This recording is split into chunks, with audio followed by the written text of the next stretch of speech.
concept d'économie bleue. Et puis, je vais donner aussi, dans la deuxième partie de cette communication, l'événement qui sera bien sûr avec Alger, donc le 3 décembre au niveau de la ici, concernant la conférence des parties prenantes. Donc, je vais essayer de donner comment ça va se passer pendant la journée, donc la matinée et l'après-midi.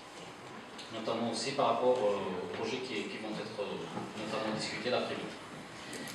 Donc, pour l'économie bleue, donc le concept d'économie bleue qui vise de manière générale à préserver les ressources marines dans un concept de développement durable, donc maritime.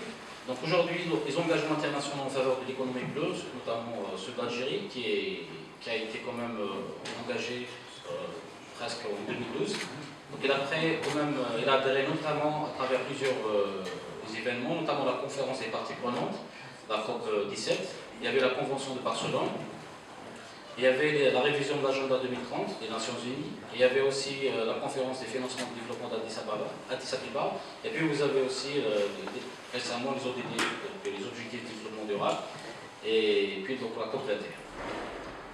Donc en Algérie, donc, toujours par rapport à l'économie bleue, donc, notamment plusieurs pays méditerranéens, qui ont des instruments juridiques et aussi des engagements à travers les différentes stratégies, des plans d'action et des projets au niveau national, dans le cadre de cette initiative, qui ont été déjà ici lancés à travers différents mécanismes, notamment, je cite, le protocole de la gestion intégrée des zones côtières, mais aussi l'initiative à l'approche écosystémique. Et bien sûr, ceci dans l'optique de préserver le milieu marin à travers les différentes initiatives, les instruments juridiques et la Convention de Barcelone, notamment l'article 9 qui précise que toute initiative d'activité économique doit préserver le patrimoine et les activités des secteurs maritimes, conformément bien sûr aux juridiques de l'économie. Donc la définition qui a été retenue récemment, que l'initiative elle-même de l'économie bleue, donc la définition qui a été retenue, c'est l'ensemble des activités humaines dépendantes de la mer, sous-entendu bien sûr les interactions terre-mer dans le cadre d'un développement durable, et qui comprend notamment les secteurs de l'industrie, des services de l'agriculture, de la pêche, de la biotechnologie bleue, tourisme littoral maritime, le transport maritime, la construction et la réparation navale, les ports, les énergies et ressources marines renouvelables, y compris bien sûr l'éolien et l'offshore, qui représentent les principaux secteurs économiques maritimes traditionnels et émergents dans le bassin méditerranéen.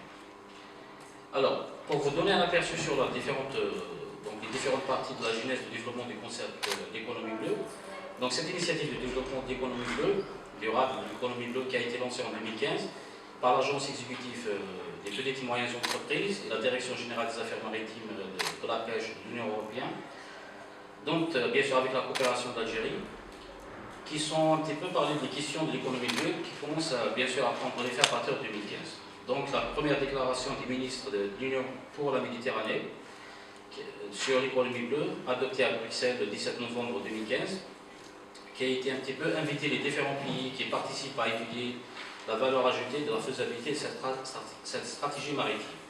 En deuxième lieu, donc, il y avait la réunion des ministériels des Affaires étrangères des pays, donc, notamment l'Algérie, la Tunisie, le Maroc, la Libye, la Mauritanie. Et puis il y avait le Malte, l'Espagne, l'Italie, et la France et le Portugal.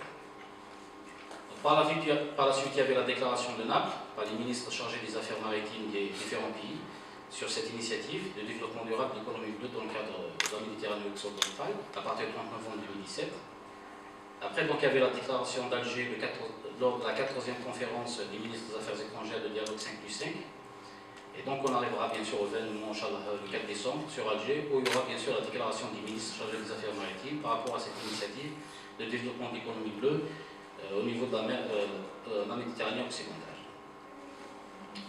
Donc l'économie bleue qui est un nouveau concept, c'est une nouvelle façon aussi de voir le milieu marin, donc qui est apparu un peu plus ces dernières années. Donc ce concept qui traduit un petit peu la conscience des acteurs et des décideurs par rapport à l'importance et la richesse du potentiel maritime dans le cadre d'une économie modèle et aussi future. Donc l'humanité actuellement sont en train de découvrir et de redécouvrir des techniques comme l'éolien, le pétrolier, le thermique. Donc ceci bien sûr pour répondre à des enjeux, que ce soit un enjeu de matière première, donc parce qu'il demande au niveau du marché mondial, aussi des enjeux financiers, mais aussi un enjeu de l'emploi à préserver.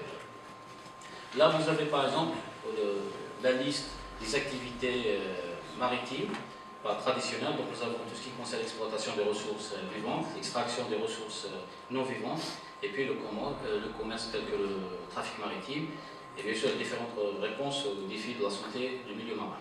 D'un autre côté, vous avez les différents services écosystémiques rendus par ces milieux-là et ces espaces, notamment tout ce qui concerne les produits de la mer, la biotechnologie, la minéralogie, l'énergie, l'eau potable à travers les stations des salmons de mer, le tourisme, la surveillance maritime et puis le traitement des déchets. Donc les secteurs d'activité qui sont concernés directement, c'est le secteur de la pêche, l'énergie, le transport maritime et puis le tourisme. Donc aussi nous avons des activités émergentes qui sont dues à ces activités classiques, notamment l'aquaculture qui a été développée au cours de ces dernières années, suite à un effondrement des stocks, des différents principaux stocks de pêche exploitables. Et puis nous avons aussi la pêche artisanale qui est promue comme une activité respectueuse de l'environnement. En plus, c'est une des activités qui assure un petit peu sur l'ensemble des espaces maritimes en termes de richesse et d'emploi. Et puis nous avons aussi des activités telles que la biotechnologie, l'écotourisme, qui sont en train quand même de prendre assez d'autres véhicules. Et là, vous avez aussi les filières d'économie bleue, donc les aspects relatifs à la sécurité alimentaire. Donc il y a quand même une demande assez importante par rapport à ces ressources maritimes. Nous avons aussi des aspects relatifs à l'exploitation des ressources, notamment en termes d'énergie. Donc il y a quand même un potentiel assez important. Donc l'économie bleue, le principe comme je viens d'illustrer, donc les principales branches sont la pêche, l'aquaculture, le tourisme, le transport maritime, le secteur portuaire, le secteur minier, le secteur de l'énergie. Donc les principales branches de ces activités économiques basées sur ces ressources marines et aquatiques sont aujourd'hui très importantes et il prend aussi en compte des filières émergentes comme je viens de signaler. Alors, l'activité maritime, donc nous avons plus de 70% de la surface du globe qui est couverte par le milieu marin. Nous avons une demande assez forte selon la FAO, qui estime un petit peu le poisson qui apporte entre 4,2 milliards d'individus en termes de protéines, ratio protéines animales, qui est près de 15%. Et puis nous avons aussi des enjeux surtout climatiques par rapport au rôle de l'océan, qui joue également dans son rôle essentiel pour le régulateur du climat. Donc le cadre actuel, par exemple, des différentes économies, c'est un cadre économique un petit peu qui repose sur des approches sectorielles, donc qui est très compartimenté et introduit peu de passerelles entre différents secteurs. Ça veut dire qu'il y a peu de synergie entre les différents secteurs, donc le lien justement par rapport à l'économie bleue. Donc les différents piliers qui sont trois, qui est les enjeux bien sûr d'environnement, sociétal et économique, qui sont difficilement, bien sûr c'est une approche très difficile à gérer dans un contexte où justement il y a cette approche sectorielle. Donc même si l'économie bleue repose déjà sur les principes de la gestion intégrale des zones côtières, et même le modèle qui a été concentré par les Nations Unies sur ce concept est très difficile à atteindre du moment où il existe bien sûr ce potentiel d'interactivité entre les différents secteurs. Donc la mer, comme ici on ne tient pas une place assez modeste au niveau international sur les stratégies territoriales. Alors, aujourd'hui, si on sait par exemple gérer les espaces côté terrestre, il existe quand même un national de stratégie, de plan d'action par rapport au schéma directeur d'aménagement de territoire, des stratégies par rapport aux aménagements du territoire, mais il n'existe aucun texte ou là, des espaces qui parlent de l'espace maritime et ses ressources marines. Donc ils partagent peu de publications ou peu d'opinions publiques par rapport à ça et reste essentiellement un enjeu de seuls acteurs maritimes auxquels bien sûr les politiques sont limitées à encadrer uniquement le cadre réglementaire. Donc les bases de l'économie bleue sur les ressources marines et biologiques ou minérales sont aujourd'hui basées sur des connaissances scientifiques. Donc là, vous avez un petit peu le capital naturel, donc qui est représenté par le patrimoine naturel. Donc il n'y avait pas que les aspects, par exemple, de biodiversité d'ensemble, mais il y a aussi des aspects historiques, comme les vestiges archéologiques, qui ne sont pas, par exemple, au départ, inclus dans cette idée. Mais quand même, ça peut représenter un capital naturel. Et du coup, vous avez aussi toutes les connaissances et les outils de gouvernance pour la gestion de ces espaces-là.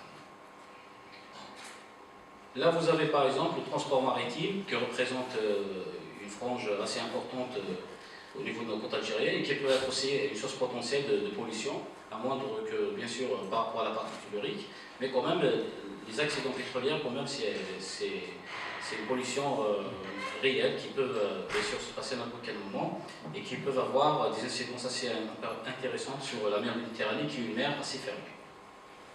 D'ailleurs, je pense que hier, il y avait la 5e réunion de la maison plan d'urgence dans le cadre de Telbah. Donc il y avait le plan d'urgence régional entre l'Algérie, le Maroc et la Tunisie sur la préparation pour la lutte contre la pollution marine accidentelle, donc, qui a eu lieu récemment. Donc ça, c'est juste pour vous dire qu'il y a beaucoup d'initiatives dans ce sens qui ont un lien directement avec l'économie bleue et qui sont en train de se dérouler en ce moment sur Alger. Là, vous avez aussi sur cette carte les 3/4 aussi des grandes villes au niveau de la mer Méditerranée qui se situent au niveau des côtes. Ça, c'est pour vous montrer un petit peu le taux d'urbanisation et d'artificialisation au niveau des côtes.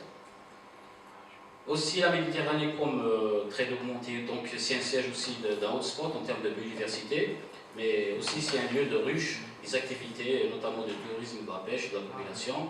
Donc, qui est dit aussi des activités de ruche, donc c'est des activités un petit peu qui peuvent nuire à l'environnement et cette diversité biologique. Alors, cette illustration montre un petit peu les différents scénarios tendanciels d'ici à l'horizon 2030, où le scénario lui-même, il est en train d'expliquer un petit peu les risques d'augmentation de la population. Donc, du coup, il y aura une surexploitation de la ressource. Et selon le rapport de la GIEC, donc le groupe d'experts sur le climat, qui mentionne aussi l'augmentation de la température, donc il y aura augmentation bien sûr du niveau de la mer. Rappelez-vous aussi par exemple les différents événements extrêmes qui ont eu lieu, notamment à Tarf, où il y avait des submersions submarines, où les terres agricoles de côtières étaient carrément inutilisables pendant 3 années parce qu'il y avait une avancée de la mer, donc du coup les terres se retrouvaient avec une salinité qui n'est pas du tout compatible avec l'agriculture locale. Donc là, il y a quand même des enjeux et des défis par rapport à cette économie bleue, en termes de connaissances et de savoir, auxquels je vais revenir tout à l'heure. Et puis, il y avait les aspects de préservation et de gouvernance. Là, vous avez les différentes formes de pollution, donc je vous apprends tout ça. Donc vous avez les différentes pollutions potentielles qui peuvent avoir lieu et qui peuvent nuire justement à cette capitale maritime. La pêche illicite aussi, qui est la pêche illicite non déclarée et non réglementée, l'INN, qui est une pêche qui entrave un petit peu les efforts régionaux et nationaux sur les pratiques de pêche, de préservation des stocks de pêche. Par conséquent, donc, il freine le progrès vers la réalisation des objectifs liés à la préservation de ces ressources. Donc, depuis la pêche illégale, INN, les avantages un petit peu les pêcheurs de grands responsables, et qui sont honnêtes conformément à ces autorisations de pêche, parce qu'il y avait aussi des pratiques illicites qui nuisent à ces stocks, donc on ne peut pas atteindre le niveau durable, et du coup donc on va atteindre aussi à la biodiversité, et en état à la sécurité alimentaire, mais aussi aux moyens de subsistance des populations. Chers invités, permettez-moi aussi de concentrer sur cette illustration. Là vous avez aussi la photo de Bousnaïd, de l'actuel centre de recherche CNRDP en 1949. Et en bas, vous avez aussi la plage de boulevard de Fontenay de Bousnaïd. Et actuellement, bien sûr, nous avons les ouvrages de protection au niveau de cette zone en 2018. Là, c'est pour vous dire aussi que les aménagements territoriaux qui ont eu lieu à l'époque ne ont pas pris en considération cette extension de la population, les usines, la répartition, ces aménagements territoriaux, pour dire que tout y a un lien. Aujourd'hui, d'ailleurs, actuellement, le gouvernement, il y a une réunion de gouvernement Wali, j'ai entendu ça ce matin au niveau de la chaîne 3, donc, qui donne quand même une assez importante concentration par rapport à ces efforts-là. Aujourd'hui, je pense que tout le monde a conscience de dire que cette approche participative devrait avoir lieu, non seulement pour répondre à des besoins de décentraliser l'administration, mais aussi par rapport à des enjeux stratégiques. Aujourd'hui, il n'y a plus lieu justement de travailler seul, par département ou par Wadi. Donc là, c'est des régions qui permettent quand même de développer et d'affairer un contexte très important en termes de préservation de capital maritime et aussi l'ouverture de d'autres potentiels pour aller vers l'économie verte et génératrice d'emplois. Donc aussi de nouvelles perspectives par rapport à l'économie bleue. Nous avons aussi des aspects relatifs à l'énergie renouvelable, exploitation des fonds marins. Là par exemple, les Norvégiens et même les Danois sont en train de mettre de nouveaux types de cargo qui dépendent non seulement énormément de pétrole comme carburant traditionnel, mais aussi adapter de nouveaux mécanismes des énergies renouvelables qui appliqués à ce genre de cargo pour minimiser. Donc actuellement, c'est entre 30 et 60% d'économisation par rapport au carburant classique. Des études aussi récentes entre 2010 et 2001 et 2010 ont montré un petit peu la concentration des énergies de vague au niveau de la mer Méditerranée. Et là, vous avez toute une partie qui montre aussi le potentiel qui touche la côte algérienne en termes d'énergie, qui peuvent aussi produire l'énergie propre à des fins bien sûr commerciales.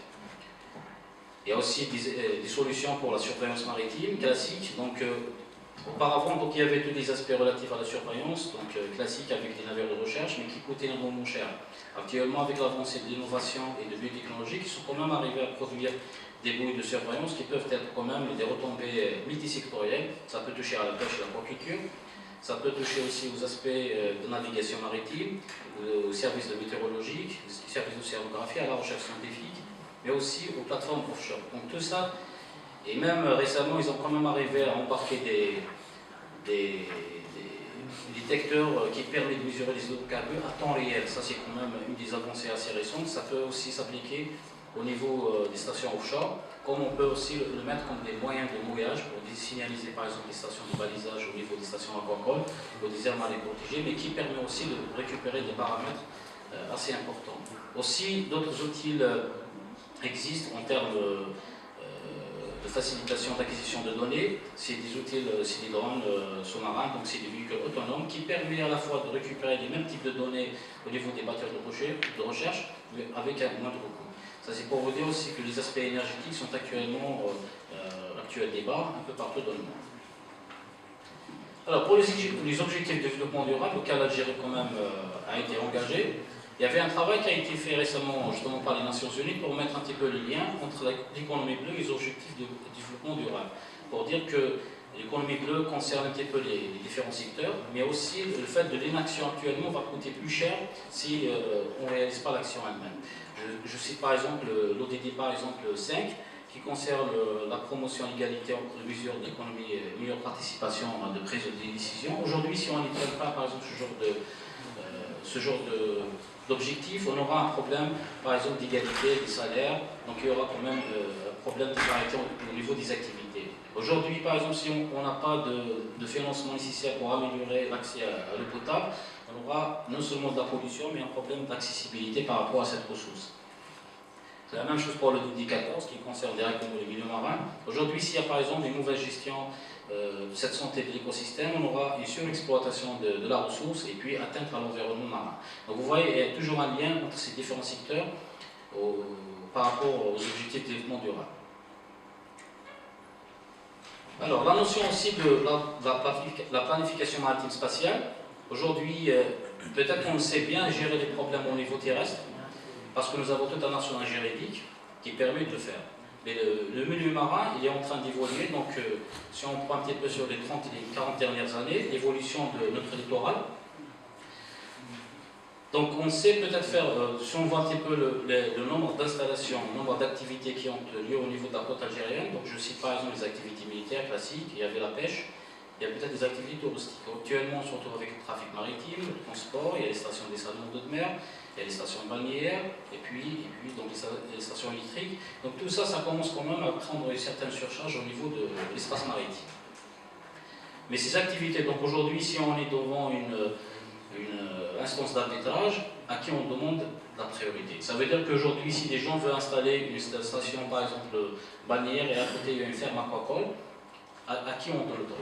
D'un côté, vous avez une station dessalement ou une industrie qui s'installe, qui commence à rejeter par exemple des rejets non étudiés, et du coup, on va avoir un impact carrément sur cette activité. Donc, du coup, dans le recours à ce genre de mécanisme, la planification spatiale, pour éviter justement les conflits d'usage. Donc, les conflits d'usage aussi peuvent être déjà engagés à travers différents mécanismes.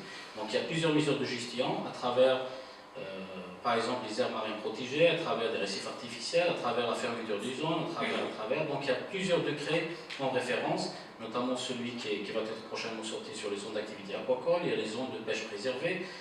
Et donc tous ces mécanismes permettent quand même de gérer l'espace marin qui est basé d'abord sur une plateforme de connaissances, sur des couches d'informations de base de données qui permet à toute activité dans n'importe quel pays d'avoir une idée de synergie entre les différents secteurs. Donc quand même, il y a tout un enjeu là-dessus croyez-moi aussi, il y a pas mal de pays qui n'ont pas encore atteint ce objectif. Je pense qu'il y a à peu près 9 pays au monde qui ont déjà un plan sur la planification maritime spatiale. Il y a à peu près 5 pays qui sont en cours, mais quand même il y a à peu près 0,03% sur l'ensemble de la planète qui est quand même couvert par ce genre de mécanisme. Et je vous rappelle aussi que le CNRDP abrite une formation dans ce sens prochainement à partir de décembre sur le même concept avec le programme de Vico 2 qui reste quand même à vulgariser ce concept au niveau national. Donc récemment, le 21 mars 2018, il y avait un décret aussi présidentiel institué la zone économique exclusive. Donc par cet acte, l'Algérie a augmenté sa souveraineté au niveau national, donc elle a augmenté ses frontières maritimes. Et du coup, parce qu'il y avait des enjeux là-dessus, même s'il y a un petit problème entre l'Algérie et l'Espagne qui ont au cours des négociations, donc il y a un groupe d'experts au niveau du ministère des Affaires étrangères qui sont en train de mener une étude là-dessus. Donc là aussi, c'est très important parce qu'il y a des enjeux. Il y a des enjeux très importants au niveau de ces grands fonds.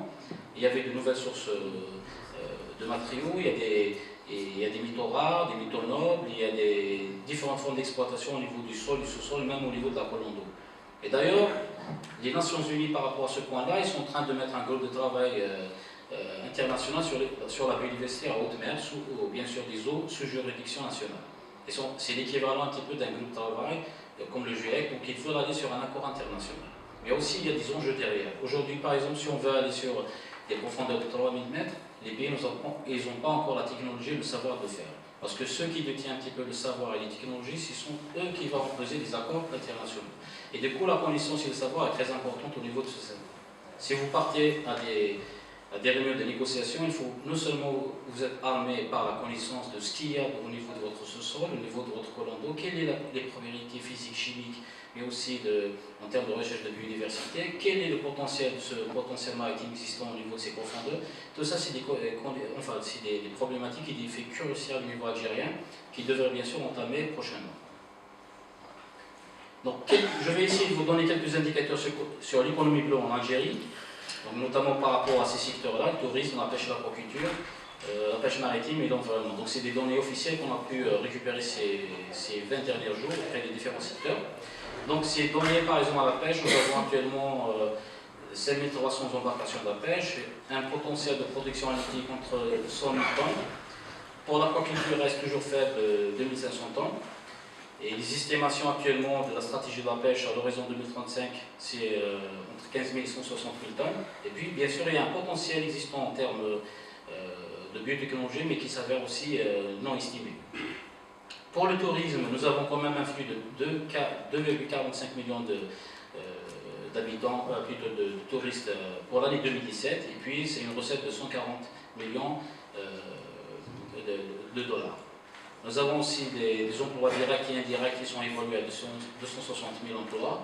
Et puis, bien sûr, sur 608 plages autorisées, il y avait uniquement 398 qui sont autorisées à la baignade. Et puis, il y a aussi 850 projets d'investissement en cours sur la bande côtière.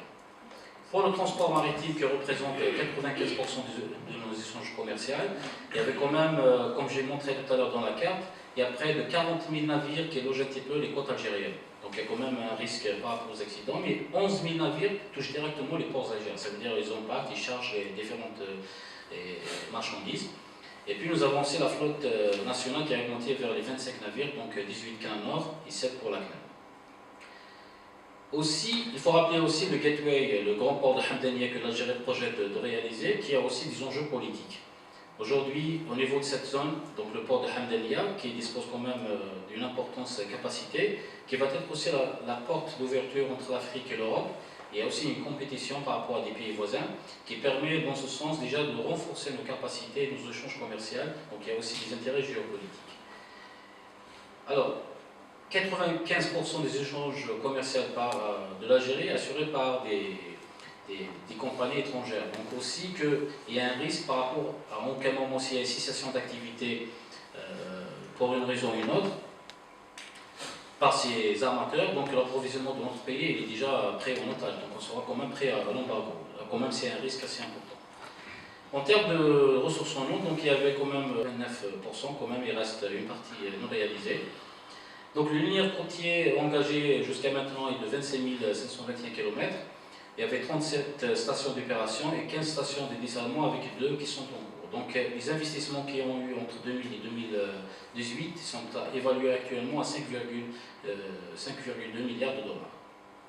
Dans le ministère de l'Environnement, enfin pour la protection de l'environnement, donc nous avons actuellement le désert marin protégé existant en Algérie. Donc il y avait le Kaplan List, le travail réalisé par nos collègues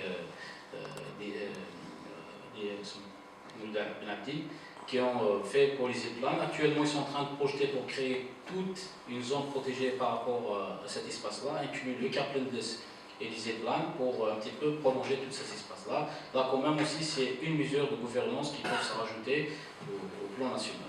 Et puis, vous avez les 10 projets qui sont planifiés avec une cinquantaine de sites potentiels.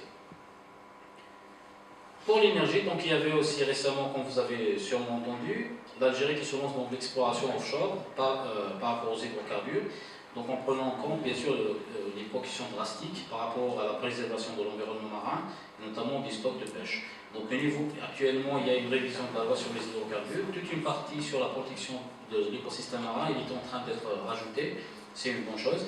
Et puis vous avez aussi toutes les liaisons de fibre optique sous-marine importante, dont l'Algérie quand même a acquis récemment une nouvelle fibre entre Oran et Valence sur une distance de 563 km qui se rajoute bien sûr sur les 2 principales, Alger, Panne et celle de Annaba à Marseille. Donc les investissements quand même, ils existent en Algérie en termes de l'économie bleue, même si le concept n'existe pas chez nous directement, mais quand même ça fait référence à travers les différentes stratégies. Donc les investissements dans le secteur de la pêche, ou de l'environnement et du tourisme et de transport et de la recherche scientifique sont actuellement estimés à plus de 50 milliards de dollars. Si on rajoute déjà uniquement le secteur de la défense, de l'énergie, de la télécommunication, ça va dépasser largement les 150 milliards de dollars. Quand même, il y a peu de pays qui ont investi ce genre d'investissement pour tout ce qui concerne la protection ou la préservation des activités maritimes. Alors, comme j'ai dit tout à l'heure, il y avait des enjeux. Actuellement, comme je viens de le montrer, nous avons quand même des atouts en termes de richesse, en termes de biodiversité, en termes de ressources, en termes de potentiel. Nous avons quand même des infrastructures assez importantes, mais aussi l'existence des centres universitaires, des centres de recherche qui permettent le développement de la connaissance et du savoir, et aussi un partenariat public-privé, et nous avons une zone économique délimitée. Nous avons aussi des opportunités par rapport à cette connaissance et la gestion des ressources marines. Il existe plusieurs stratégies et plans d'action nationaux, notamment la stratégie nationale d'environnement et de développement durable. Nous avons la stratégie nationale sur la biodiversité et puis le plan national climat. Mais aussi, il existe des faiblesses. Actuellement, toutes les ressources que nous sommes en train d'exploiter, c'est des ressources menacées parce qu'il existe peu de synergie, de passerelle entre les différents secteurs. Aujourd'hui aussi, le manque de bases de données et l'accessibilité à ce genre de bases de données, la conception et la réalisation est un des problèmes majeurs qui permet à l'Algérie commune de perdre ce capital maritime. Et du coup, nous ne sommes même pas capables parfois d'optimiser les financements existants au niveau régional, même international, par rapport à nos réponses. Et du coup, donc, ce capital maritime est très menacé et parfois même irréversible. Donc ce manque de connaissances et d'innovation reste quand même un des menaces qui empêchent ce capital maritime de se développer. Donc il y a quand même une perte financière. Et pourtant il existe tout un cadre législatif en Algérie et même des engagements internationaux par rapport à ces aspects-là. Donc il y avait, comme je disais tout à l'heure, il y avait des enjeux et des défis pour l'économie bleue. Donc nous avons des défis de connaissances, des préservations de la ressource et de la gouvernance elle-même d'habitants. Donc quand même 70% de nos côtes déjà sont assez surchargées, et puis nous avons 70% de pétrole va être quand même assez réduit. Quand même, nous sommes actuellement en train de chercher de nouveaux gisements de pétrole parce qu'il y a une demande assez forte par rapport à ça. Donc une augmentation de la consommation interne des ressources naturelles. Donc il faudra aussi très chaud. Donc le niveau de la mer va être plus important. Donc il y aura atteinte aussi des fonds en capital maritime. Nous avons notamment bien sûr les services, les infrastructures, mais aussi les paysages. Donc du coup, il y aura une pression sur les ressources halieutiques, en rajoutant à ça tous les défis climatiques que nous avons illustrés tout à l'heure. Donc aujourd'hui, la connaissance est fondamentale. Aujourd'hui, nous avons par exemple des lacunes en termes de biodiversité, sur des espèces, sur des groupes taxonomiques qu'il faut renforcer Et il y a un problème aussi de connaissance et de météorologie sur des habitats auxquels nous n'avons pas encore pu quand même décrire, mais aussi peut-être d'autres activités qu'il faut renforcer. Il y a un problème aussi de planification auquel les gens devraient aussi mettre un paquet sur la gestion commune de cet espace maritime et par rapport aussi aux enjeux et vulnérabilités de la côte. Et puis bien sûr toute la protection et la conservation de ces habitats, notamment à travers tous les mécanismes, que ce soit de repos biologique ou bien par rapport aux mesures de gestion comme les aires protégées, dans le sens où il faut préserver ces ressources. C'est vrai, actuellement par exemple, en termes d'exploitation des salmons d'eau de mer pour produire de l'eau qui coûte quand même énormément cher, mais aussi c'est une activité qui nuit à l'environnement lui-même par rapport à la saumure. Mais quand même des solutions innovantes existent actuellement. Il y a des fermes allemandes qui sont en train de réutiliser quand même la saumure pour élever d'autres espèces comme l'artémia. Donc quand même il y a des enjeux d'innovation auxquels l'Algérie quand même peut être intéressée pour le renforcement de capacité dans ce sens. Et puis on parle aussi d'un enjeu des négociations de savoir, parce qu'aujourd'hui si on part à une convention internationale, on n'est pas armé avec toutes ces connaissances scientifiques et des données de base de données, on ne peut pas aller négocier, avoir bien sûr l'intérêt par rapport à ces enjeux-là. Donc, comme j'ai montré tout à l'heure aussi, que le rôle de l'économie bleue au niveau de la côte algérienne ou ailleurs, quand même, c'est-à-dire ça a un intérêt géostratégique, mais aussi régional pour notre pays. Donc, ça a une profondeur africaine, donc à travers les échanges commerciaux. Ça a un lien avec l'Europe, mais aussi un lien par rapport à la sécurité méditerranéenne. Donc, d'ailleurs, récemment, il y avait des hauts responsables. Il y avait des hauts responsables de l'Union européenne qui sont venus en Algérie, qui ont quand même déclaré l'importance de l'Algérie par rapport à ses stabilités au niveau maritime, mais au niveau de régional. Donc c'est très important. Donc si on parle après des problèmes d'immigration illégale, de trafic maritime et tout ça, donc quand même c'est des enjeux qui sont liés directement avec l'économie bleue. Et donc dans le coup, bien sûr, il faut avoir des partenariats avec des segments émergents par rapport à ces aspects-là, notamment la biotechnologie. Pour le but, bien sûr, de sécurité alimentaire. Donc il y a quand même des enjeux politiques qu'il faut vraiment prendre en considération. Donc les questions environnementales et de gestion sont actuellement, par exemple, objets de débat au niveau international qu'il faut prendre en considération. Donc ces espaces marins offrent de nombreux avantages à l'humanité, donc que ce soit des enjeux stratégiques, donc il y avait la stabilité et la paix. Donc si je prends par exemple l'exemple de l'immigration, si je par exemple qui migrent chaque année et chaque jour près des différentes côtes, c'est quand même peut-être il y a un problème social, un problème d'emploi, un problème de profil, de renforcement de capacité qu'il faut revoir. Il y a aussi des enjeux socio-économiques auxquels la sécurité alimentaire, la mobilisation quand même de l'eau et la création de l'emploi est très importante à prendre en considération dans le cadre de développement de sa société. Et puis vous avez les enjeux environnementaux donc pour la préservation de cette nature et la lutte contre les changements climatiques. Alors, pour revenir aussi à l'initiative qui aura lieu le 3 à l'hôtel Loualassi, donc l'initiative qui regroupe un petit peu les pays méditerranéens occidentaux, qui reprend bien sûr ces trois objectifs. Donc d'abord un espace maritime sûr et plus sécurisé. Le deuxième objectif c'est l'économie bleue intelligente résiliente à l'horizon 2022. Et puis vous avez une meilleure gouvernance de la mer Méditerranée. Donc récemment il y avait un appel à projet de l'ordre de 18,7 millions d'euros qui a débuté le 23 octobre et qui se termine le 31 janvier 2019. Donc pendant cet appel à projet, ça concerne aussi tous les projets d'innovation, mais qui ont quand même une longueur régionale, qui intéresse quand même au minimum 2 à 3 pays. Donc ce n'est pas des projets par pays, mais c'est des projets, c'est la tendance actuellement, c'est des projets veulent avoir aussi des choses de financement. Le montage de ces projets, les mots-clés qu'il faut mettre à l'intérieur sont très importants. Donc dans le coup justement par rapport à ces activités. Alors la conférence des parties prenantes qui aura lieu à Alger. Donc la Commission européenne et la coprésidence assurée par l'Algérie et la France pour cette année 2018. Donc à partir de décembre, ils vont passer le relais au Maroc, donc ce sera la coprésidence française et marocaine. Donc dans l'initiative de développement de l'économie bleue dans le bassin méditerranéen occidental, donc la conférence des parties prenantes qui a pour le slogan cette année vers des actions bleues dans le bassin méditerranéen occidental, qui se tiendra donc à partir de 3. Et le 4, c'est la réunion des ministres, donc c'est une déclaration d'Alger, donc c'est une réunion des ministres. Donc le 3, c'est la réunion plus technique, mais le 4, ça concerne uniquement les officiels, donc il y aura une déclaration d'Alger, auquel donc, il y aura une passation par rapport à la partie marocaine. Donc cet événement quand même a pour but de promouvoir un petit peu les échanges des idées de projets, de promouvoir quand même des actions concrètes des différentes parties prenantes par rapport à ces projets-là. Donc il va regrouper des entreprises, des chercheurs, des institutions, des représentants de la société civile, qui bien sûr aura lieu d'échanges, d'informations. Tous ces événements vont se dérouler comme suit. Donc d'abord, il y aura une plénière pendant le 3, donc il y aura le discours officiel donc, des ministres. Donc il y a le ministère de l'Agriculture, le ministre français, et puis vous avez un représentant du ministère des Affaires étrangères.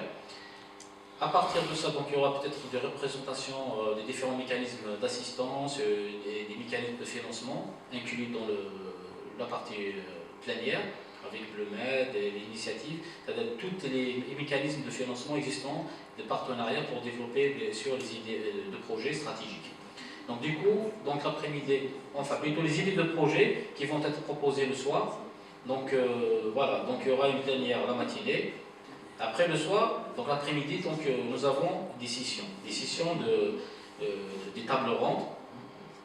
Donc des tables rondes, donc il y aura d'abord une session qui concerne la proposition de projet, et par la suite il y aura une planification de projet avant de lire un petit peu le consolidé de la journée. Donc il y aura une session plénière de fermeture de ces laboratoires ou de table ronde. Donc les thématiques qui sont retenues jusqu'à hier soir sont les suivantes. Donc, nous avons le premier lab, ou la première table ronde concernera le développement de l'innovation des clusters maritimes pour soutenir l'économie bleue. Le deuxième, ça concerne le tourisme, la conservation de la biodiversité et des habitats marins. Donc au départ, ils étaient 8, mais comme il y avait peu de gens qui sont inscrits dans la partie touristique, ils vont quand même jumeler avec la partie biodiversité. Il y aura un laboratoire concernant le développement durable de la pêche et des communautés côtières et un développement des compétences bleues. Il y aura un laboratoire 5, sécurité maritime et réponse aux pollutions marines. Le laboratoire 6, c'est l'aquaculture écologique. 7, c'est les déchets marins et l'économie circulaire. Donc c'est le dernier laboratoire qui a été rajouté, ça fait 48 heures, c'est combattre la pêche INN. Donc c'est sur la demande de plusieurs pays, donc ils ont insisté d'avoir un laboratoire uniquement sur la pêche INN. Donc pour le laboratoire 1, donc il y a plusieurs modérateurs. Donc par exemple pour la partie algérienne, il y a 2 laboratoires auxquels on sera présidé par des Algériens. Donc tout ce qui concerne le développement de la pêche et communauté côtière, donc c'est l'ancien ministre, M. Farouk Ahmed, qui va être modérateur. Et il y a aussi Samuel Guillemès qui va être responsable modérateur du laboratoire 4, développement des compétences. Donc il y a aussi, ici je vous montre un petit peu la liste des projets, des idées de projets qui a été proposées par les différents pays par rapport à cette initiative. Donc il y avait des aspects de clusters sur l'utilisation des énergies, des clusters relatifs aussi au tourisme maritime. Il y a le développement de capacités des micro-entreprises à développer quand même des activités respectueuses de l'environnement. Et il y a l'aquaculture et la pêche, des valeurs ajoutées. Il y a les aspects de l'écosystème à travers la planification maritime spatiale. Il y a les aspects aussi de vulnérabilité, notamment pour l'érosion côtière. Alors, Small Vessel Reflecting, donc ces accélérateurs, ça c'est un projet qui a été proposé aussi par le Maroc sur l'utilisation quand même des petits bateaux avec des motorisations assez modifiées. Il y a les aspects relatifs à la gestion des aires marines protégées, le lien avec le tourisme. Et il y a le Biotechnology Cluster, un groupe surtout notamment avec les activités d'élevage en mer. Et il y a Plastic Management. Il y a des projets aussi sur l'autoroute maritime. Il y a la surveillance aussi à travers les ballons, donc c'est des ballons immergeables dans le milieu marin qui permettent quand même de mesurer des paramètres physiques du milieu marin. Vous avez aussi les observatoires WestMed. Il y a aussi un cluster sur l'économie bleue et des aspects de biotechnologie, la coopération, donc il y a des aspects entre les différents secteurs. Et puis vous avez aussi des projets sur la pêche récréative et l'aquaculture. Et bien sûr, vous avez aussi des aspects relatifs aux aspects logistiques et tout ce qui concerne le transport maritime. Bon, là, c'est juste des idées de projet qui ont été proposées. Ça veut dire que les personnes qui ont proposé ce genre d'idées de projet cherchent des partenaires dans l'initiative WestMed. La même chose, d'ailleurs, n'empêche aussi que nous, on peut proposer des projets qui ont bien sûr une longueur méditerranéenne, notamment à travers les pays pays, des parties prenantes au niveau de l'Ouest méditerranéen. Donc c'est des projets qui peuvent intéresser plusieurs pays, pas uniquement l'Algérie. Donc si vous avez après des questions, je suis à votre disposition pour plus d'exercices. Merci. L'intégration de ce projet-là. Donc là, l'idée c'est d'arriver quand même avec un projet bien déterminé dans votre tête. Qu'est-ce que vous voulez faire? Est-ce que le projet lui-même a une dimension régionale? C'est-à-dire il n'y a pas que l'Algérie par exemple qui va bénéficier. Quand on voit 2-3 partenaires au niveau de la partie sud, par exemple le Maroc, la Tunisie, et bien de l'autre côté vous avez après des partenaires européens qui sont intéressés. Là oui, vous avez des chances que votre projet doit passer, et après il y a des mots-clés, il y a des trucs qu'on peut assister. Vous n'êtes pas obligé d'arriver quand même avec un projet très détaillé. Donc une petite fiche technique c'est déjà suffisant. Si vous n'avez pas quand même pu élaborer cette fiche technique, déjà l'idée il faut, parce que pendant les tables rondes vous avez après des discussions. Il y aura des débats, il y aura plusieurs partenaires, peut-être des différents pays qui vont proposer d'autres idées. Après, vous êtes obligé de faire un arbitrage et même classer des priorités. Mais si vous pouvez après aller jusqu'au bout de votre idée, expliquer ce que vous voulez, qu'est-ce que vous voulez atteindre, quel est l'objectif, même à travers un débat, là, ça peut être inscrit au niveau d'idées. Parce que les faits, c'est vrai que j'ai illustré tout à l'heure plusieurs laboratoires. Rien n'empêche aussi que, par exemple, un laboratoire sur la biodiversité va proposer des idées, la pêche aussi qui a un lien avec la biodiversité, on peut le faire, l'aquaculture, la même chose. Mais après, la chia par exemple, on va faire le consolidé. On va trouver des idées qui se chevauchent, ils vont les regrouper. Donc l'idée peut-être, vous allez sortir avec 50 idées, mais la chia, quand on va faire le consolidé, ça va peut-être regrouper en 2-3 projets. Mais après, rien n'empêche aussi que l'idée, il faut l'expliquer, la partager pendant l'atelier avec le représentant des experts qui sont autour de la même table par rapport à ce genre de financement. D'abord, le projet c'est un projet innovant. Plus il répond à des réponses d'actualité, c'est-à-dire en termes de résilience par rapport au changement climatique, par rapport au changement de pratique énergétique, par rapport à la préservation de l'environnement. Plus l'idée est régionale, plus vous avez des chances à référencer. Ça, c'est un. Plus le projet a un lien directement avec le concept d'économie bleue, plus vous avez des pourcentages d'être référencés. La troisième des choses aussi, il faut que le projet lui-même, pourquoi je parle sur l'originalité, parce qu'il y a aussi des projets qui existent un peu partout. Alors quand je parle de la Méditerranée, donc la plénière pendant la matinée de la journée du 3. Dans cette direction. Parce qu'aujourd'hui, tout ce qui est économique, tout ce qui est exploitation, tout ce qui est grand projet, il y a des gens qui s'occupent, les gens de la pêche s'occupent de développer la pêche, les gens du tourisme s'occupent. Mais ces événements, donc, de par leur métier naturel, je dirais ça naturellement, les gens de la pêche vont chercher à exploiter le maximum d'une manière rentable et durable la mer.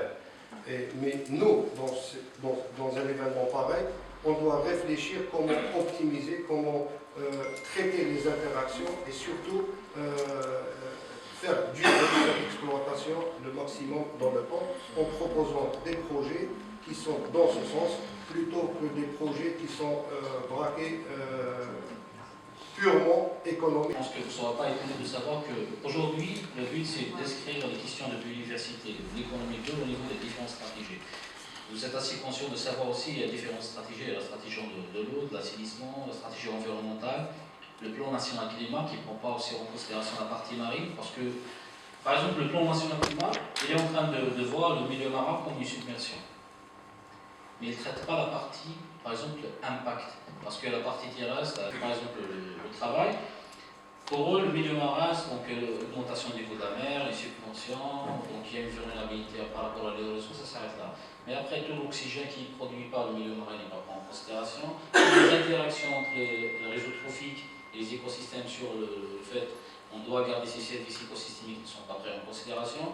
Les impacts engendrés par exemple des activités terrestres, le fond anthropique sur cette partie n'est pas pris en considération. Mais aussi, je pose la question, quand on fait ce genre d'études, vous avez plusieurs stratégies qui sont élaborées au niveau national par différents secteurs. Mais quelque part, il n'y a pas un organe régulateur. Il n'y a pas aussi une vision globale par rapport à mettre en exergue toutes ces activités. Il y a plusieurs stratégies, il y a même des chevauchements et des contradictions, on le sait.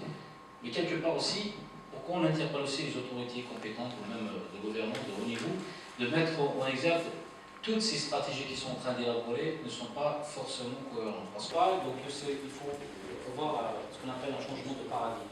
Parce qu'aujourd'hui, l'espace de milieu marin n'est plus considéré comme marin. C'est vrai qu'il y a toute une réflexion qui se lance au niveau international, au niveau national et un peu partout, mais on est vraiment loin de du compte. Mais les édifices et la base, elles existent. Nous avons un arsenal juridique, nous avons des organismes, nous avons des activités, nous avons des stratégies.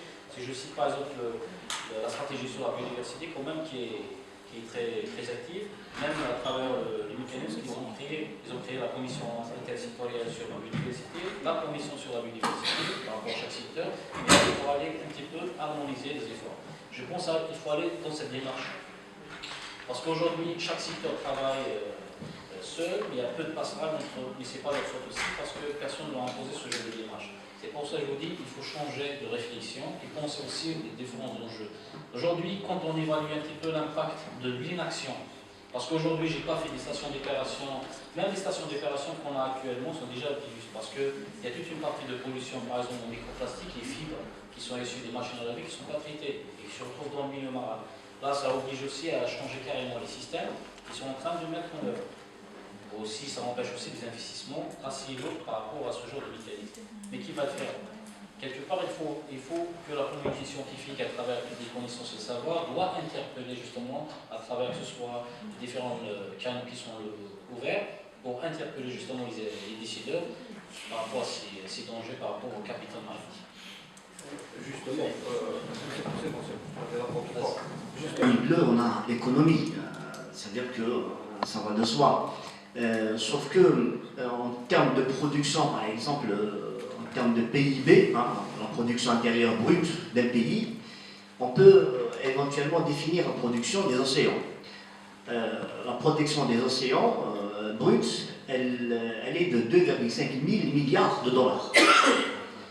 Et la production marin, le produit marin ou la production marin de la Méditerranée, elle est de 250 milliards de dollars, qui représente la 5e économie de la Méditerranée, c'est-à-dire les pays vengeants de la Méditerranée. Après la France, l'Espagne, l'Italie, la Turquie, on retrouve le produit marin de la Méditerranée. Ce que je veux dire par là, c'est que nous, en Algérie, sur les 1200 km de côte, ce qui est important pour introduire un peu les projets qu'on peut éventuellement inscrire dans le cadre de l'économie bleue et cette opportunité qui est offerte, c'est-à-dire le financement. L'Algérie a toujours tourné le dos à la mer, c'est-à-dire que nous avons des politiques sectorielles, comme disait le monsieur, effectivement. Le problème, c'est que la transversalité, et quand on parle de transversalité, la transversalité ne se décrète pas. On ne décrète pas une transversalité entre le ministère du Tourisme, de l'agriculture, la pêche, etc.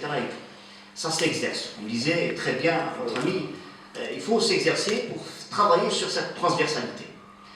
Et puis, regarder la mer, pas d'une façon, parce que 450 milliards de dollars, c'est très important. Que produit la mer en dehors de la pêche? Parce que la pêche ne représente pas quelque chose de très important en Méditerranée. Ça représente à peu près 7% du PNB. Mais le transport et le tourisme représentent une manne très importante.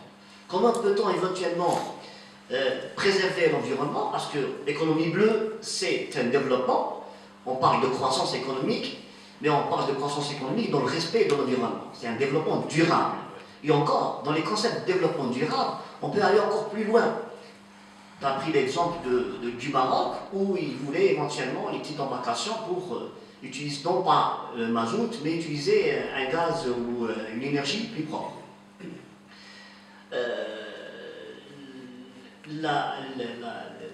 L'Espagne, par exemple, et quand on parle de tourisme, génère quelque chose de très important. Et puis, sur les 100% de touristes qui visitent l'Espagne, 87% repartent en Espagne.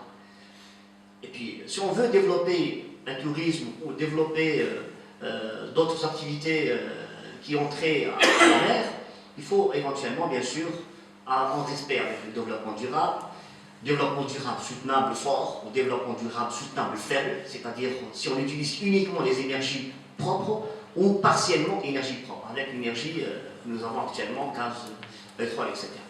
Donc je pense que finalement le débat, c'est vrai que le temps est très très court pour éventuellement avoir des idées, mais je pense que dans la liste que vous avez présentée, celle-là, elle est importante, c'est-à-dire les axes de réflexion. On a un peu de temps, mais les axes de réflexion sur ce que nous pouvons éventuellement introduire comme projet sont assez importants. C'est-à-dire que en allant Comme je disais tout à l'heure, c'est vrai que peut-être c'était mal exprimé. Dans le renforcement de capacité, comme vous l'avez signalé, vous avez aussi bien dit que c'est vrai qu'il y a des activités classiques auxquelles on connaît, que ce soit la pêche, le tourisme, le transport maritime, les énergies, tout ça. Mais après, il y a d'autres activités, peut-être les gens ne sont pas encore le profil, ne sont pas encore formés. Donc l'idée justement d'avoir d'autres profils qui respectent le milieu, dans le fait de générer de nouvelles ressources financières qui est basée sur le capital maritime, mais tout en préservant cette ressource. Mais parfois aussi, il y a peut-être des profils qui n'existent pas. Il existe des pratiques qu'il faut peut-être renforcer, revoir. Dans le fait, justement, il y a tout un atelier sur ça pour revoir un petit peu ces aspects de changement de pratique, de renforcer les capacités des uns, de créer de nouveaux profils, de former de nouveaux ingénieurs qui vont inclure l'idée de l'économie bleue dans leur cursus elle-même. Parce que c'est vrai qu'il y a un travail de sensibilisation, de vulgarisation, mais il y a aussi un travail d'éducation derrière. On ne peut pas atteindre des objectifs sur 48 heures et 24 heures, mais c'est un travail de long haleine. Quand il y a, bien sûr, il y a des initiatives dedans, c'est vrai que quand vous avez des stratégies, des programmes et des plans d'action, ça peut aller à des années et des années. C'est vrai que ce n'est pas quelque chose qu'on peut atteindre directement, mais le fait déjà de sensibiliser, c'est pour rebondir un petit peu sur votre réflexion. Mais rien n'empêche aussi qu'on parle des idées de projet. Donc aujourd'hui, par exemple, ici réunis, vous avez tous mon email, vous pouvez proposer des idées de projet auxquelles je peux transmettre concernés pour les présenter le jour J devant la table ronde. Comment ça va se passer? Le modérateur, quand il va faire sa table ronde, il aura une idée de projet, que ce soit les Algériens ou d'autres personnes. Il a une liste. Ça, c'est pour animer un petit peu le débat. Mais rien n'empêche que si les intervenants qui vont assister pendant la table ronde de proposer des projets concrets, l'idée, ça va être discuté autour de la table, mais s'il y est retenu, il a toujours le temps, puisque nous avons les délais jusqu'à 23 janvier 2019 pour la clôture des projets. Donc, je pense qu'il y a suffisamment d'idées. Mais moi, à mon avis, pourquoi j'ai organisé déjà cette journée, c'est juste pour les vulgariser. Je sais que le mécanisme actuellement au niveau des structures, des institutions, c'est pas suffisamment le temps d'envoyer un courrier, un fax, c'est pas facile aussi que les gens aient les réponses dans les délais. C'est pour ça que moi j'ai utilisé toujours les moyens assez faciles, c'est l'internet, vous avez des emails, je peux vulgariser l'information, on peut avoir un écho assez rapidement. Rien n'empêche aussi qu'on peut travailler toujours ensemble pour qu'on aille cet échange. Et donc si vous avez après une idée claire par rapport à un projet, on peut la proposer pendant un des ateliers. Inch'Allah, ça peut aboutir. Cette intervention, c'est très très intéressant. Toutes les informations donc, que tu as données, pour moi, j'ai appris beaucoup de choses. En plus, elles sont très intéressantes. La partie, on va dire, la plus intéressante et celle qui nous intéresse, c'est le montage des projets. Et c'est aussi, bien sûr, la préparation de la journée du 3, qui est, bien sûr, nous, en tant qu'Algériens, on doit être mobilisés, on doit être aussi, on va dire, comme on est en train de le faire maintenant, s'échanger, les aider. Ça, c'est cette réunion qui vient en amont, donc avant on va dire la conférence, est la bienvenue. Moi, j'ai un certain nombre de questions par rapport, donc, c'est des questions pratiques. Donc, juste dans l'après-midi, on aura donc des labos. Est-ce qu'un porteur de projet, quand il vient, donc, il propose son idée, elle est discutée donc avec l'assistance et elle sera, on va dire, adoptée. Est-ce que uniquement à partir d'une idée, donc ils vont juger la pertinence de cette idée? Je ne sais pas, parce qu'en principe, un projet, c'est un projet multilatéral. Un projet multilatéral, c'est un projet, on va dire, de grande envergure, avec une somme donc, allouée donc, à ce projet qui est important. Et je reviens donc aussi par la suite à cette somme. Donc je me pose la question, est-ce que uniquement en vulgarisant, en parlant, en expliquant un petit peu l'idée, elle sera retenue? Je me pose la question. Deuxièmement, donc, quelles sont, ou bien quelle est la somme allouée à chaque projet? Est-ce que c'est en fonction de sa dimension ou bien c'est des projets qui ont des sommes, on va dire, identiques? Ça, aussi, on va dire, les critères de recevabilité d'un projet. Tout à l'heure, vous avez parlé, enfin, il y a un collègue qui a parlé des conditions, c'est des critères de recevabilité. Certes, il y a des critères scientifiques, on va dire, il faut que le projet soit en relation avec l'économie bleue, il faut que le projet doit avoir un impact socio-économique, tous ces critères, mais il y a aussi des critères, on va dire, de l'équipe de recherche qui va proposer le projet et de tous les partenaires. Donc, c'est une équipe est connue dans le domaine, donc elle a eu déjà à gérer le projet, donc il y a un labo derrière, il y a aussi un partenaire socio-économique avec lequel l'équipe interagit. Il y a aussi des partenaires en horizontal, tunisiens, marocains aussi au nord. Donc ce projet, bien sûr, c'est innovant, certainement, donc, avec bien sûr une enveloppe financière raisonnable.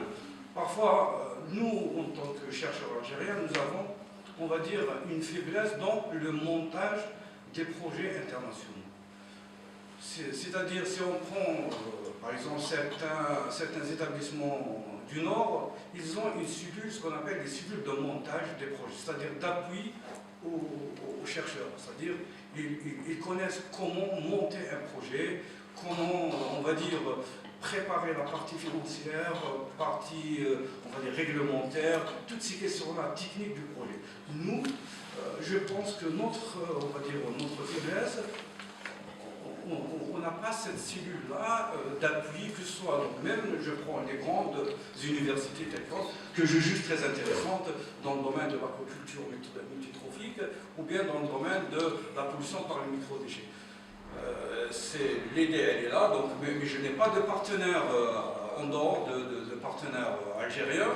Je n'ai pas des Tunisiens et des Marocains, je connais quelques Français, mais est-ce que c'est suffisant d'ici le 31, on va dire, de se lancer dans un projet multilatéral? Ça, c'est pour moi, donc je peux proposer ce projet, mais il risque d'être, on va dire, refusé par les experts, parce que tout simplement, il y aura certainement une évaluation par les experts, ce n'est pas uniquement par cette table ronde, à ma connaissance. Hein.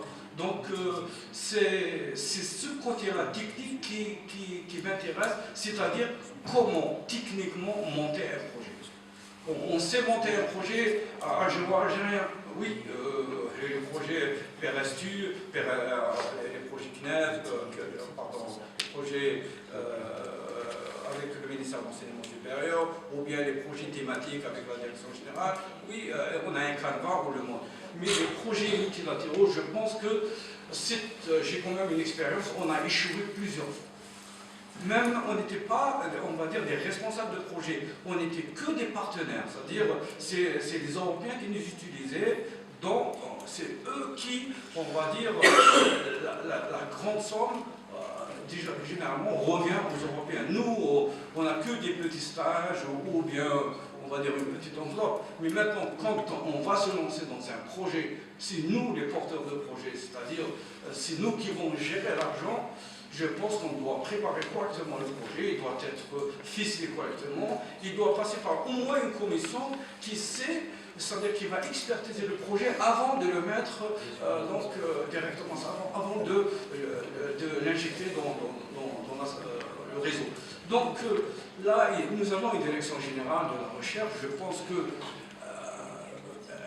elle a quand même de l'expérience, il y a certainement des gens qui peuvent nous aider, nous orienter, surtout d'évaluer les projets avant de les lancer. Parce que ça va vers, c'est l'intérêt dans notre pays. Parce que tout simplement, si un projet sera par la suite expertisé positivement, il y aura donc bien sûr des conséquences positives pour notre pays parce qu'il sera concrétisé chez nous, etc.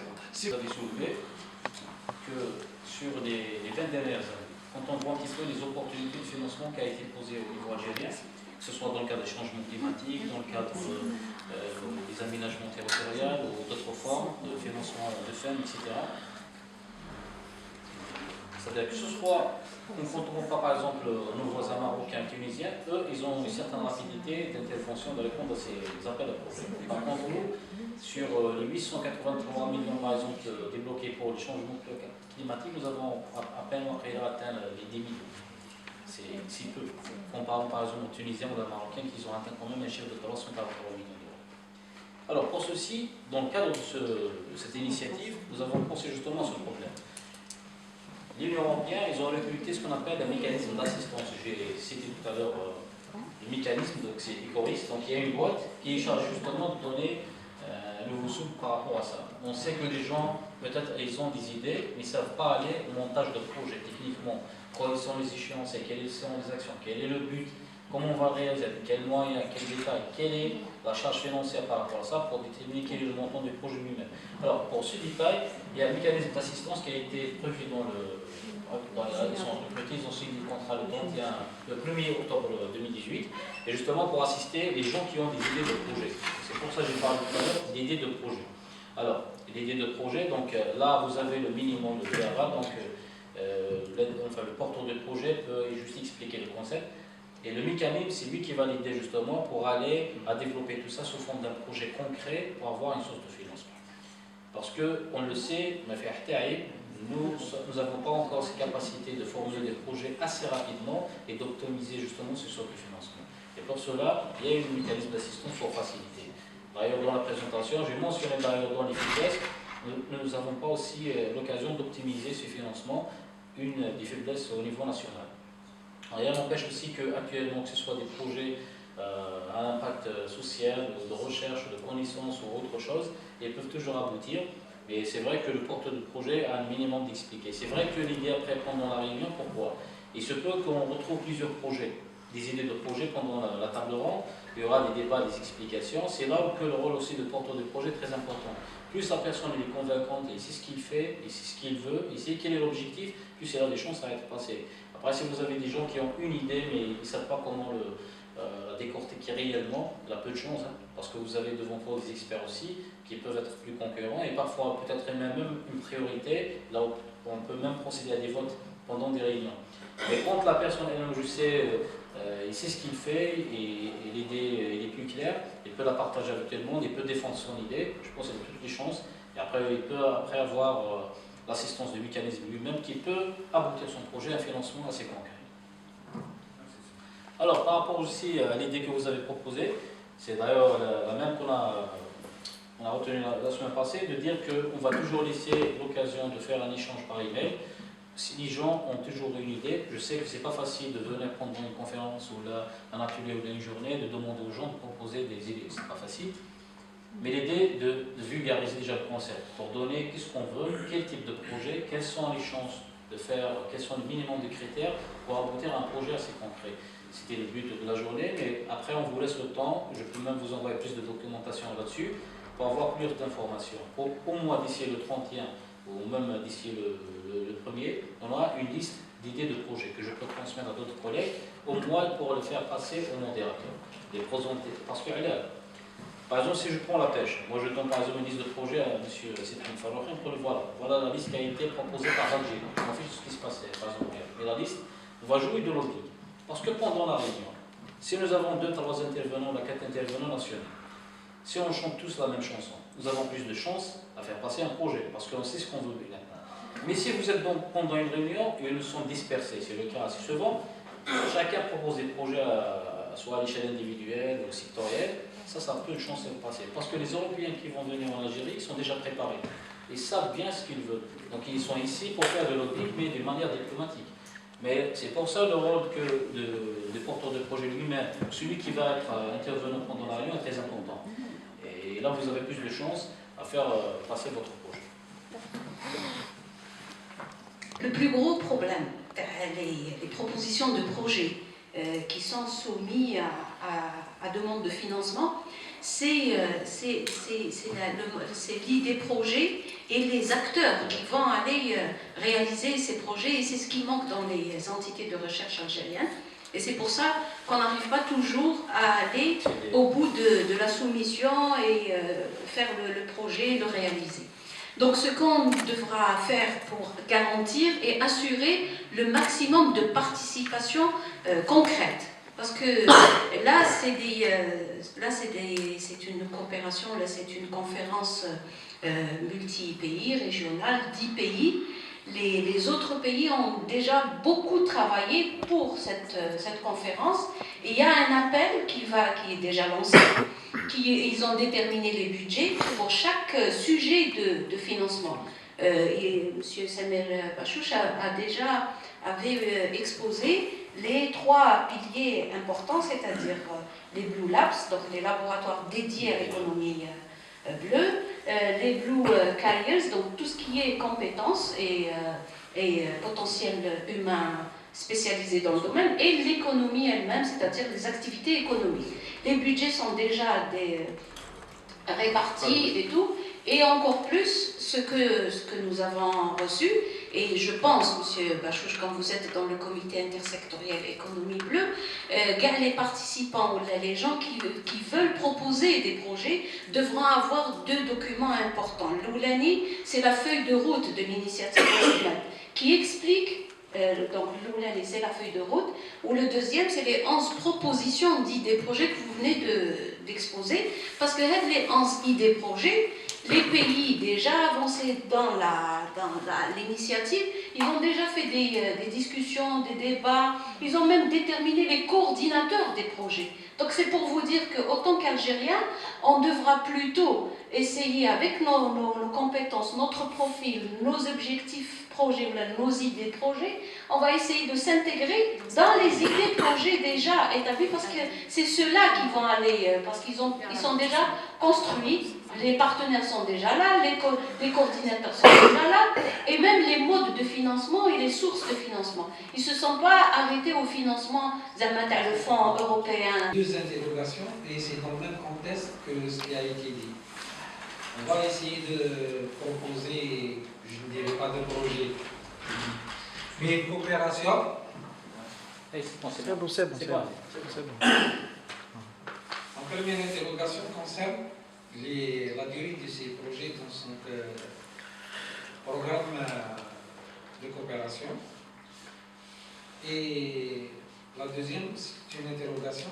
Est-ce que maintenant on peut dire qu'on n'a plus des contraintes ou des verrous de certaines instances et que le chercheur algérien, en collaboration entre les chercheurs, ne doit pas passer par des autorisations administratives? Merci. Moi, je suis tout à fait d'accord avec vous sur la façon de travailler avec les chercheurs. Je vais aller un peu plus loin, c'est la façon qu'a le chercheur de voir sa recherche. Donc, quand vous venez de dire, les PNR, on a fait des publications, c'est très bien.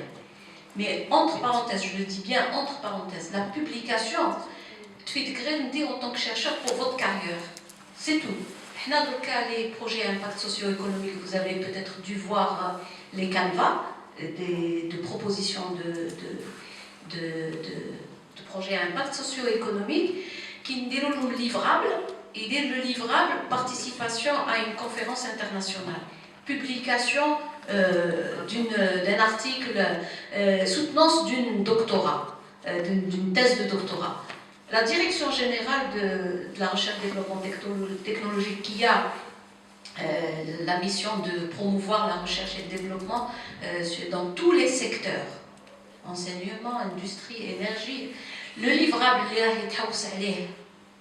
après le projet à impact socio-économique, le livrable, c'est quelque chose que la société va utiliser. Un exemple de ce qui vient d'être dit pour le projet le Maroc, oui, ils veulent changer les moteurs d'embarcation. C'est un livrable parce qu'il va apporter une solution à l'environnement, un changement de pratique pour le pêcheur. C'est des choses concrètes. Et je vais vous donner un autre exemple, juste ça fait pas une semaine, on a financé un projet à impact socio-économique pour l'école nationale de l'ENESMAL à hauteur de 1,8 milliard de centimes. Pourquoi? Parce qu'il va livrer à la DGRSTT au bout de 3 ans une banque de données sur la biodiversité marine. Donc, la banque de données, elle va servir la recherche, elle va servir les autres secteurs comme la pêche, les industriels, le commerce, l'environnement, la culture et le patrimoine, elle va servir beaucoup de... Donc c'est ça le livrable que nous attendons et je suis tout à fait d'accord avec vous.